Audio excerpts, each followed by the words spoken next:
नमस्कार, मी तुमची लाडकी स्वर्णदाई शेतकरी आजी. बघा काय सांगतात ते सगळ्यांना, जरा कांदून ऐका जरा.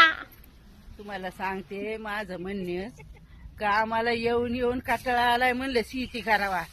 कांदा लावले बघा, कांदा कसले पहिलं का बाजारच नाही, त्याला काय करायचं? काय डोक्यात नका आणू माझ्या. डोक्यात आणून दे.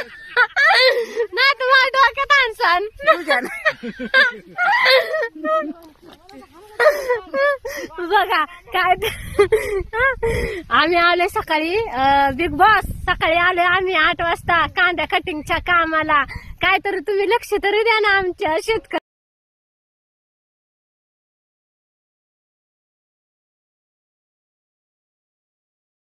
संघर्ष. अगं बाई, अगं मुंग्या चावलं पायाला माझ्याच. चला, आयुष्य खूप काही आयुष्य खूप काही संघर्ष करावा लागतो. आयुष्यात खूप सारा संघर्ष करावा लागतो आणि कष्टाशिवाय काय पर्याय नाही, असं मला ह्या ताईंनी सांगितलं आहे. आणि मी तेच वाक्य आपल्या चॅनलवर रिपीट केलं आहे, कारण की माझ्या काय लक्षातच राहत नाही काय काय गोष्टीमध्ये. मी खरंच विसरभोळी झाली आहे.